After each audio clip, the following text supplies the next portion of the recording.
कलिंग युद्ध ने बदल दी सम्राट अशोक की जिंदगी, हिंसा से अहिंसा तक की सच्ची कहानी। कार दोस्तों, आज हम बात करने जा रहे हैं एक ऐसे सम्राट की कहानी जिसने पहले पूरे भारत को जीतने की ठानी, लेकिन एक युद्ध ने उसकी सोच ही बदल दी। यह है कहानी सम्राट अशोक महान की, प्रारंभिक जीवन और विस्तारवादी नीति। सम्राट अशोक मौर्य वंश के तीसरे शासक थे। उनके दादा थे चंद्रगुप्त मौर्य और पिता थे बिंदुसार। अशोक एक पराक्रमी और महत्वाकांक्षी राजा थे। उन्होंने अपना साम्राज्य भारत के उत्तर से दक्षिण और पश्चिम से पूर्व तक फैला दिया, लेकिन एक राज्य बचा था, कलिंग। आज कलिंग युद्ध। ईसा पूर्व 261 में सम्राट अशोक ने कलिंग पर हमला कर दिया। कलिंग न एक बड़ा राज्य था और न ही उसके पास कोई विशाल सेना, फिर भी वहां के लोग आजादी के लिए लड़ने को तैयार थे।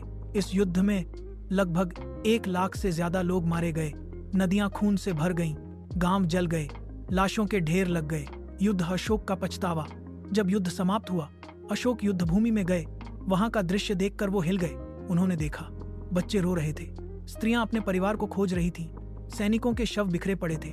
उन्हें लगा कि इस जीत से उन्हें कुछ नहीं मिला, बल्कि उन्होंने बहुत कुछ खो दिया। धर्म की ओर झुकाव। अशोक ने अपने जीवन की दिशा बदल दी। वो बौद्ध भिक्षुओं से मिले, ध्यान और आत्मज्ञान की ओर अग्रसर हुए।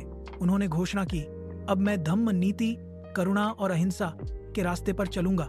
अशोक ने पूरे भारत में बौद्ध धर्म का प्रचार किया।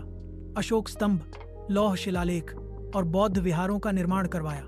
विश्व शांति का संदेश वाहक। उन्होंने सिर्फ भारत में ही नहीं, बल्कि श्रीलंका, अफगानिस्तान और साउथ ईस्ट एशिया तक बौद्ध धर्म भेजा।